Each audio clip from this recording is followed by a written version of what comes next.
Unconditional war can no longer lead to unconditional victory. It can no longer serve to settle disputes. It can no longer concern the great powers alone. For a nuclear disaster spread by winds and water and fear could well engulf the great and the small, the rich and the poor, the committed and the uncommitted alike. Mankind must put an end to war. So let us here resolve that Dag Hammarskjöld did not live or die in vain. Let us call a truce to terror. Let us invoke the blessings of peace. And as we build an international capacity to keep peace, let us join in dismantling the national capacity to wage war. This will require new strength and new roles. The mere existence of modern weapons, 10 million times more powerful than any that the world has ever seen, and only minutes away from any target on earth, is a source of horror and discord and distrust. Men no longer maintain that disarmament must await the settlement of all disputes, and man may no longer pretend that the quest for disarmament is a sign of weakness. For in a spiraling arms race, a nation's security may be shrinking, even as its arms increase. For 15 years, this organization has sought the reduction and destruction of arms. Now that goal is no longer a dream. It is a practical matter of life or death. The risks inherent in disarmament pale in comparison to the risks inherent in an unlimited arms race. Recognizing that this is no longer a Soviet problem or an American problem, but a human problem. That was the late President John F. Kennedy speaking about the sudden death of Secretary General of the United Nations, Dag Hammarskjöld. He died in a plane crash in September 1961 on a mission to prevent civil war in the newly independent Congo. And as you can note, he referenced nuclear war in his comments. Excuse me. Today is April 2nd, 2020. And we are, as I said, streaming live from KMUD. I am not in the studio, as our guests are not, trying to be respectful of the shelter in place. And the views and opinions of today's program are not necessarily those of the KMUD board, staff, and volunteers. We will be starting at this moment with Alice Slater. Ms. Slater serves on the board of directors of World Beyond War and is the UN NGO representative of the Nuclear Age Peace Foundation, something I hope that she will talk about with us in depth. She's on the board of the Global Network Against Weapons and Nuclear Global Council of Abolition 2000 and the Advisory Board of Nuclear Ban US, supporting the mission of the International Campaign to Abolish Nuclear Weapons, which won the 2017 Nobel Peace Prize for its work in realizing the successful UN negotiations for a treaty for the prohibiting of nuclear weapons. Today we're going to have you email questions because circumstances warrant that. So I wanted to mention you may email your questions that I will read on the air for Ms. Slater at heroesandpatriots@gmail.com. heroesandpatriots@gmail.com. And as always, this program and all programs will be archived at KMUD and our show website. So I wanted to start with Ms. Slater, if we have her on the line. Yes, I'm here. Delighted to be with you.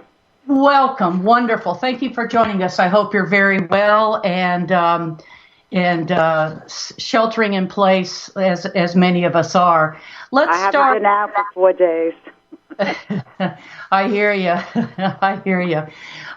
Let's start with just a little bit about your background and how you became involved in these many, many worthwhile organizations that are trying to abolish the nuclear weapon. Next August, or rather this August, is the 75th anniversary. It's hard to believe of the bombing of Nagasaki and Hiroshima with 2 atomic bombs. How did you personally become involved? And tell me a little bit about some of the goals in general of what your organizations are trying to accomplish. Well, I actually became an activist when I was a suburban housewife during the Vietnam War. I was watching television, and I saw old news film of Ho Chi Minh going to Woodrow Wilson in 1919, begging us to get the French out of Vietnam. They had enslaved them. They had rubber plantations. We turned them down. The communists were more than happy to help, and that's how Vietnam went communist. And that same night, the kids at Columbia University, I was living in the suburbs of New York. I grew up in the city. Stormed the president's office. They were protesting the Vietnam War, and they were like rioting, and I was terrified, and I said I have to do something. So I went to the Democratic Club and started working against the Vietnam War for McCarthy and then McGovern to show that we had a political process that worked. And then years later, when my children were grown, I went to law school, and I was doing law. You know, I wasn't doing any good works anymore, and I see a thing in the Law Journal that they're having a meeting for the Lawyers Alliance for Nuclear Arms Control, and this was in the 80s. And I joined at that point and wound up learning more than anybody should ever know about nuclear weapons. It was during the time that the wall fell and Gorbachev came in, and there was so much hope that we were going to literally get rid of the bomb. And I realized how entrenched this military-industrial complex is. I mean, it was interesting to hear Kennedy's speech that you opened up with. I mean, this is such a sad thing. He sort of got the message. He wanted to end nuclear testing. They only let him end it in the atmosphere. It went underground, and it went on for another 1,000 underground tests in Nevada with radiation leaking. And the Soviets stopped first. The people in Kazakhstan marched. And Gorbachev said, okay, I'm going to stop nuclear testing. And then when I was with the lawyers, we went over there and met with the Soviet Lawyers Committee because our Congress said you can't trust the Russians. They weren't willing to stop testing at that point. And this president of the New York City Bar, he raised like millions of dollars, set up a team of seismologists. We went over to Russia and we said, can we put our seismologists near your test site to show that you really stopped? And they said yes. And then we came back to Congress and we stopped nuclear testing. And I thought it was over. And at that point, Clinton made a deal when they finally signed the test ban treaty to give the nuclear weapons this stockpile stewardship program where they were doing subcritical tests in the laboratory. They never stopped. And even Obama, who made his speech in Prague, pledged $1 trillion over the next 30 years, which Trump is pushing forward, for 2 new nuclear bomb factories and missiles and submarines and airplanes. It's insane. We've never stopped. Well, let's talk about Trump and recent news. Just I know in the last few months, the U.S. has put on a submarine a new U.S. low-yield nuclear warhead, and it's called the W-76-2. First of all, what is low yield, meaning it wouldn't blow up as much? Low yield is ridiculous. I mean, like Hiroshima was low yield. Here is the bomb that we used in Hiroshima. It's about half as big as Hiroshima, I think. But the bomb that we used in Hiroshima and Nagasaki is the trigger for the hydrogen bomb that we have in our arsenal, which is magnitudes. There is no such thing as low yield. This is like a euphemism for continued insanity. And what's really good right now is this horrible pandemic. They were planning war games on Russia's borders with war games using low-yield nuclear weapons, and they had to cancel it because the soldiers were getting sick from the epidemic. So maybe we're going to stop the arms race this way. You know. Let's talk a little bit about the treaties that have come and gone. President Trump obviously withdrew out of the INF, and then Russia did the very next day. Talk about some of the efficacy of some of the treaties that have been put in place. Let me go back. Okay, sorry. Stalin asked Truman to turn the bomb over to the UN after we used it for the first time. We were allies. They had lost 27 million people fighting the Nazis in Russia. And Truman turned him down, so the Soviet Union got their bomb. Mm-hmm. Then Bush walked out of the anti-ballistic missile treaty. We started after the wall fell and Gorbachev gave us this miraculous deal where he let all of Eastern Europe go. He ended the Soviet occupation without a shot and said he was very nervous about a unified Germany going into NATO because they took such a beating from Germany during World War II. Mm-hmm. And Reagan said to Gorbachev, don't worry, let Germany come into a unified NATO, and we promise we will not expand NATO 1 inch to the east.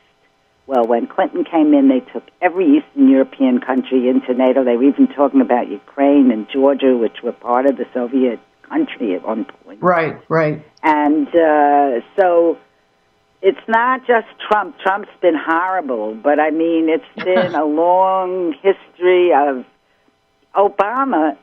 Putin offered Obama, we had done this Stuxnet virus with Israel. We bombed Iran's enrichment factory to stop them from enriching uranium, which they're legally entitled to do under this very inadequate non-proliferation treaty.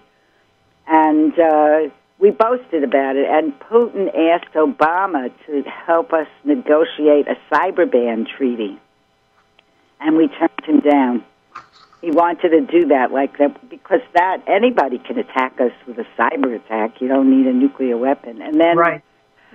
China and Russia, since in 2008 and 2014, have tabled a model nuclear treaty, a model treaty to keep weapons out of space in the Committee on Geneva, in the UN in Geneva, the Committee on Disarmament. And you need consensus to negotiate. If the U.S. refuses even to talk about a treaty to block weapons in space, and here's Trump now making a new Department of the Space Force. It used to be part of the Air Force, so now instead of the Army, Navy, and Marines, we got the Space Force, too, and the Air Force, you know.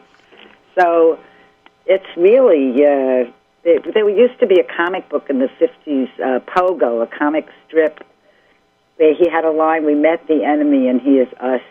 And in a way, this is what's driving it. We could stop it. We could absolutely stop it. And the best news now is that the Secretary General of the UN, Guterres, has just called for a global ceasefire during the pandemic, right. Terrible. And there's countries signing up, and at World Beyond War we have a petition, and this might be the way to reverse not just the nuclear arms race, but the whole arms race. And, of course, the best thing that happened, all the other countries were very annoyed with the 5 nuclear weapon states who signed this non-proliferation treaty in 1970, promising to give up their nuclear weapons if everybody else promised not to get them. Right. And everybody signed except Pakistan, India, and Israel. They got them.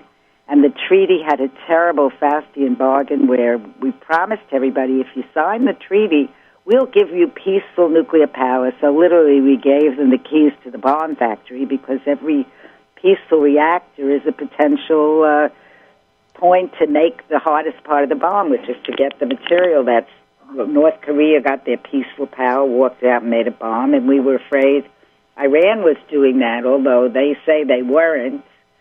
And we don't object that Brazil is doing it and Japan is enriching, and, that's okay, but we have our favorites, But the non-nuclear weapon states in the NPT were so upset with the 5 nuclear weapon states and the constant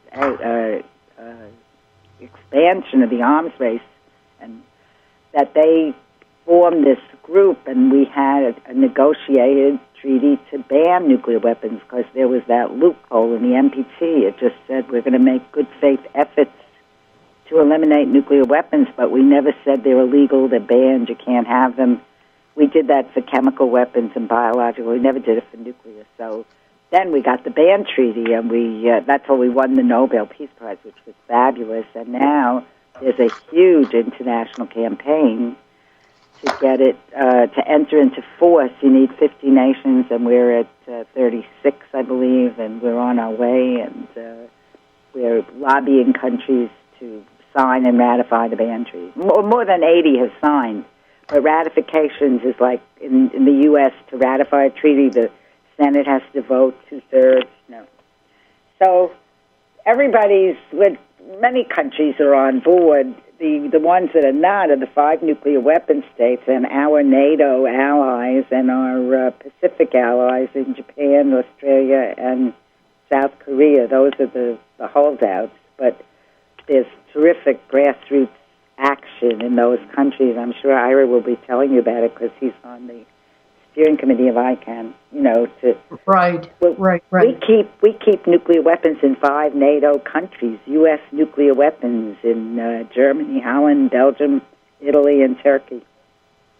So there's grassroots action to get them out of there. Now that they're banned and they're illegal.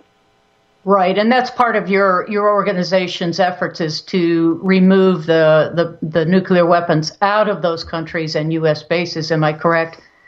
Yes, and to stop the weaponization of space, the work in this wonderful new group, World Beyond War, to really make war. It's very 20th century. We haven't won a war since World War II, and now how can we even do war now with this new plague coming down on us? It was very interesting. I saw this article about Greek history.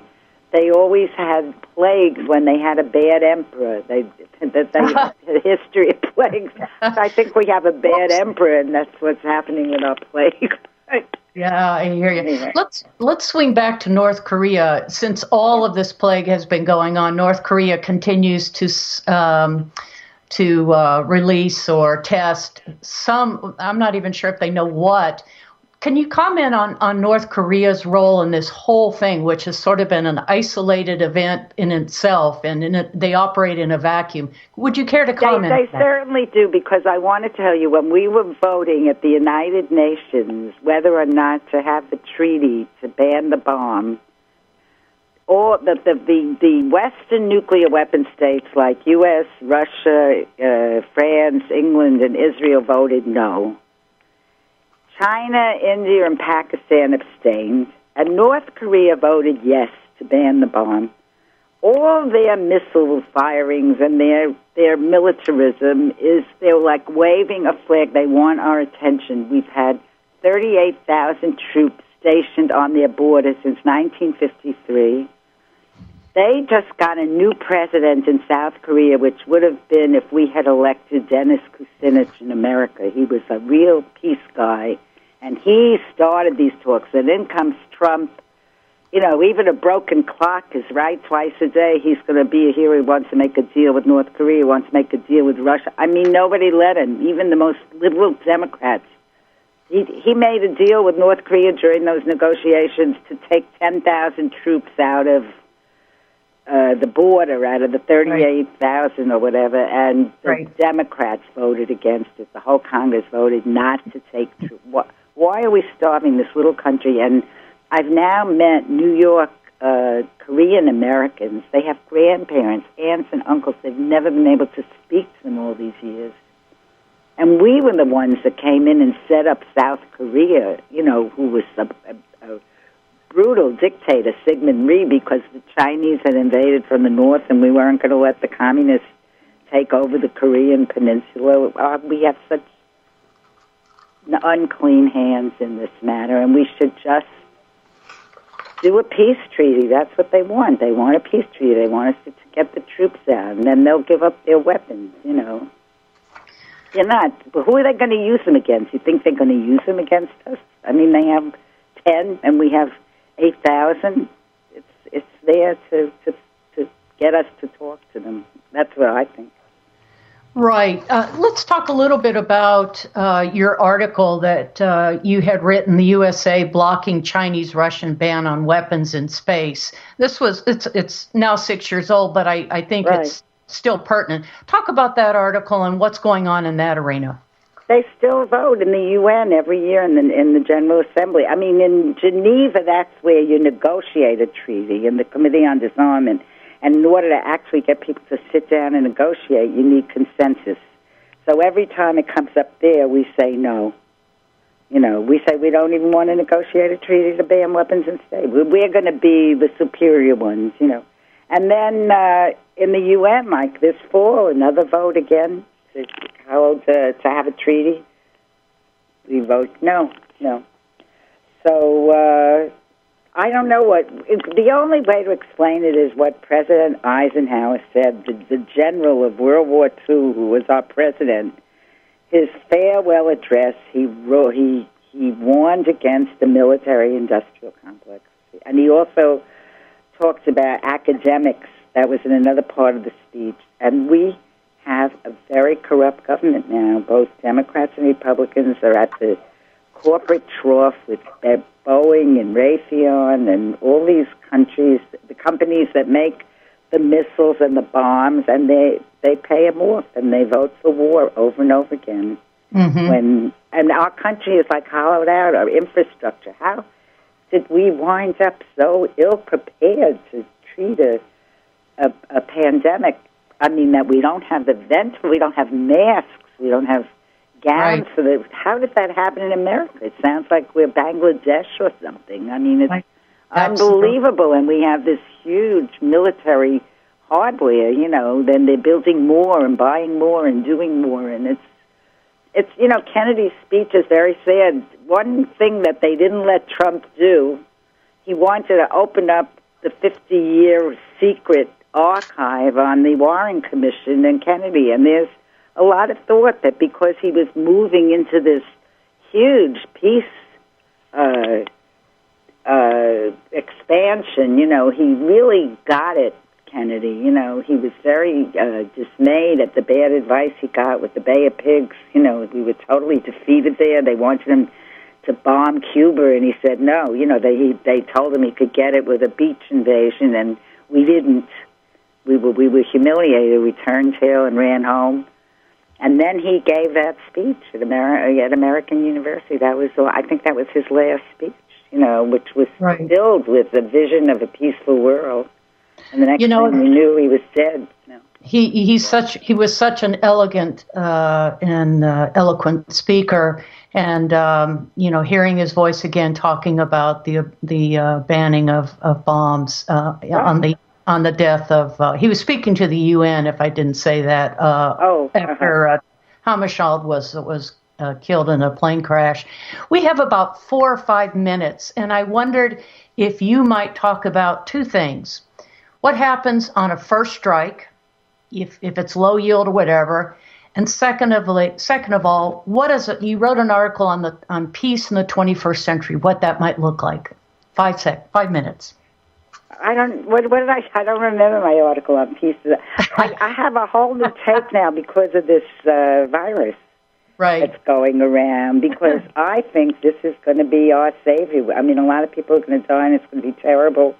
But the whole economy is going to change. I mean, they're talking now about giving people free rent and free work, and there's going to and we're not going to be able to get our food in packages. We're going to have to grow all our food locally, and they're going to stop the factory farms, and they're going to stop the military because we're going to become much more communal, I think. Like we have to deal with the climate. I mean, Mother Nature, it's almost like a message. I just read this essay today. It was brilliant by Michael Clare, that this is Mother Nature's way of telling us, the earth, that it's under such trauma that we have to change our ways. I mean, they were showing maps where people have been, keeping themselves inside, that the carbon emissions are going down, all over New York, California. There's less smog and fossil fuel. I think we have to, really join together, do whatever we have to do to end this horrible thing, and then rearrange ourselves somehow. Well, Alice, as we're all kind of locked in place, how might people, where can you refer people to? Is there a website? How people might be able to plug into your activities and your activism? Right now, I'm very high on World Beyond War, www. World Beyond War, because they're looking at everything, and it's not just getting rid of the nuclear weapon or getting rid of the space weapons. It's getting rid of the whole system of war that can't exist in a planet that's under threat from the environment. So, from our... actually, the Army is the world's biggest polluter. They're creating a lot of this. So I would go to World Beyond War, and then I would go to ICANW.org, the International Campaign to Abolish Nuclear Weapons, because even though the U.S. is recalcitrant, they don't want to bomb the nuclear, we just got our city council to agree to vote for a resolution. So there are city actions and state actions for people to take action against nuclear weapons, and World Beyond War, I think. And, I'm also in the Space Network. If you want to work on space, the spaceforpeace.org, they're working on stopping that. I didn't mention this. I don't know if I have time, but yeah, one go of ahead. the promises Reagan made to Gorbachev when the wall came down, Gorbachev said to Reagan, let's get rid of all the nuclear weapons. Reagan said, great idea. So Gorbachev says, but don't do Star Wars. And Reagan said, I'm not going to give up my vision to dominate space. And then Russia pulled it off the table. And by the way, all this Russia bashing that Russia stole the election for Trump or stole that is total nonsense. We just got a huge cargo plane landed at Kennedy Airport in New York. We are so short. Yesterday. Yes, of I saw that. and Russia is sending us material to help us.